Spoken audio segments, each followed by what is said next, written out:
8'de sağlık tüm hızıyla devam ediyor. Şimdi program konuğumuz ortodonti uzmanı Doktor Raşit Özpar. Hocam hoş geldiniz. Hoş bulduk. Nasılsınız? İyiyim, teşekkür ederim. Siz nasılsınız? Bizler de çok iyiyiz.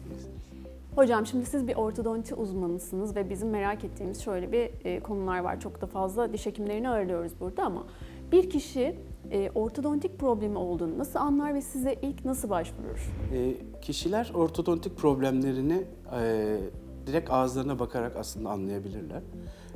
Dişlerinde herhangi bir çapraşıklık gördüklerinde bu bir ortodontik problem teşkil edebilir.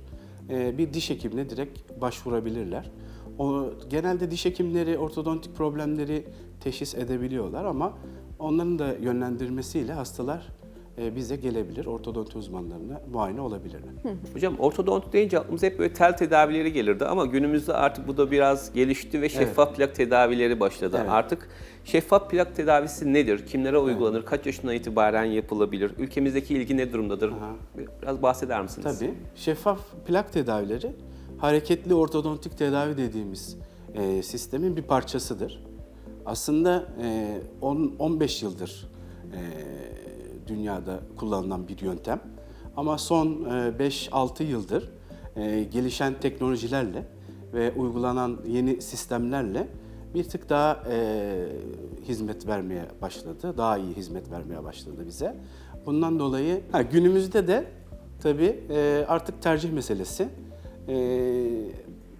Çapraşıklık problemi olan bütün hastalarda 7'den 77'ye herkese uygulanabilen bir tedavi şekli. Hocam bizim gençlik dönemlerimizde özellikle 15-16 yaşlarımızda böyle teller vardı. Evet. Siyahlar vardı. İşte bunun şeffafları çıkmıştı sonrasında ama bizler böyle biraz utanıyorduk arkadaş ortamlarımızda, sosyal ortamlarda. Hatta birçok arkadaşım da benim yaptırmadı bu sebepten. Evet. Şeffaf plaklar çıkınca bir oh dedik. Evet. Kendi çocuklarımız için özellikle. Şeffaf plakın avantajlarından bize biraz da siz bahseder misiniz? Şeffaf plakların en büyük avantajı bir kere takılıp çıkarılabilir olmaları. Bu takıp çıkarılabilir olduğu için sizler yemek yiyeceğiniz zaman sabit ortodontik tedaviye nazaran daha rahat oluyorsunuz. Tabii sabit ortodontik tedavilerde o braket dediğimiz tellerde yanak içerisinde, dudak içerisinde yaralar yapabiliyordu bu. Ama artık bu plaklar sayesinde, uygulanan plaklar sayesinde düz bir yüzeyle karşılaşıyor vücut ve böylelikle herhangi bir yanak içerisinde çizik veya bir sıkıntı oluşturmuyor. Hocam peki bu çapraşık dişlerde eskiden böyle alçılarla falan alıyordunuz hastaların ölçülerini alırken. Şimdi günümüzde dijital tıp ve ağız içi kameralar vasıtasıyla yaptığınız bir takım ölçümler var. Biraz bunlardan bahseder misiniz? Bu çünkü hakikaten bir devir atlamak gibi bir şey oldu. Aynen öyle. Şöyle, eskiden çok zorlu geçiyordu bu hastalarımız için. Hastalara özel kaşıklarla birlikte silikon esaslı ve ajinat dediğimiz materyallerle hastalarımızın kalıplarını çıkarıyorduk. Bu tabii hasta açısından çok büyük zorluklar teşkil ediyordu. Çünkü örme refleksi çok olan hastalarda siz doğru düzgün o ölçüyü elde edemiyordunuz. Ama şimdi 3 boyutlu tarayıcılar sayesinde direkt ağzın görüntüsünü, kalıbını çıkarabiliyorsunuz.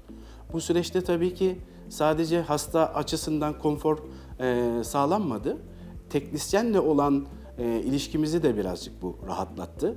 Çünkü aldığınız ölçüleri direkt teknisyene alçı model olarak gönderiyordunuz. Arada kayıplar olabiliyordu. Alçılar kırılabiliyordu. Ama artık her şey dijitalde olduğu için bir tuş yardımıyla dünyanın öbür ucuna da herhangi bir teknisyene de hastanızın kaydını gönderebilirsiniz. Onun üzerine de tabii dijital planlamalarla bu şeffaf plaklar çok daha rahat yapılıyor. Ve hatasız. Ve hatasız oluyor. Çünkü aldığınız ölçüyü o an dökmeniz gerekiyor. O an bir model haline getirmeniz gerekiyor. Bu süreçte tabii kimyasal bazı sıkıntılar yaşandığı için o süreçlerde hata payları çoktu. Ama artık dijital ortamda bu hata payları çok aza indi. Ve simülasyonla hastanın geleceği sonucuyla gösterebiliyorsunuz. Aynen öyle. Bizler tabii ki eskiden hastamızın kafasında bir tedavi planı oluşturmaya çalışıyorduk bir şeyler söyleyerek ama bunu artık görsele de çok rahat dökebiliyoruz. Bu dijitalizasyon sayesinde makinalarımız bu direkt tedavinin nasıl olacağını, aşamalarını bize çok rahat gösteriyor. İyi ki var teknoloji diyoruz. Evet. Biz de rahatladık. Hastalar olarak tabii ki siz hekimlerimiz ve teknisyenlerimiz de çok rahatladı. Çocuklarda şeffaf plağı nasıl uyguluyorsunuz? Bir de çocuklar için bu tedavinin avantajları nelerdir? Bize biraz bunlardan bahseder misiniz? Çocuklarda şeffaf plakları aslında yetişkinlerden bir farkı yok. Yine ağız içi tarayıcılarımızla ki çocuklarımız teknolojiye biraz daha yatkınlar bu dönemde yeni nesil. Onların da çok hoşuna gidiyor. Ağız içi görüntüsünü bir bilgisayar ortamında görmesi. Bu görüntüler çocuklarda daha kolay alınabiliyor böylelikle. Ve bunları biz direkt teknisyenlerimizle paylaşıyoruz ve belli bir müddet sonra bu plakları yapılan tedavi planı içerisinde bize geri gönderiyorlar. Direkt uygulamasını çocuğun kendisine vererek yapabiliyoruz. Çok basit bir şekilde çocuk kendi kendine bu plağı kullanabiliyor. Peki avantajları nelerdir? Avantajlarına baktığınızda eskiden sabit ortodontik tedavilerde belli başlı kuralları vardı. Yemek yerken temizlik anlamında bazı kısıtlamalarımız vardı. Ama şeffaf plaklarla bunun bir tık önüne geçilmiş oldu. Çünkü artık yemek yerken hasta şeffaf plak çıkarttığı için herhangi bir kısıtlaması yok. Ve bundan dolayı da herhangi bir sıkıntıya kendini sokmuyor. Bir plak veya braket veya tel kırılması tabii ki yaşanmıyor. Bu braket ve tel kırılmalarının aslında iki tane problemi var. Bir tanesi tedavi sürenize yansıması. Çünkü o braket dediğimiz şey ağızdan çıkınca yaptığı hareket o vakit durmuş oluyor. Bize ulaşana kadar geçen sürede bir vakit kaybedilmiş oluyor. Bu tedavi süresine yansıyan bir şey. Bir ikincisi de hastaya verdiği zararla alakalı. Bilhassa çocuklarda çok yeme içmeyi sevdikleri için o dönemlerde ve siz ne kadar kısıtlarsanız kısıtlayın baktığınızda bir kurallara uymama hele bu ergenlik döneminde bir isyan da söz konusu olduğu için şeffaf plaklar bunun biraz önüne geçti açıkçası.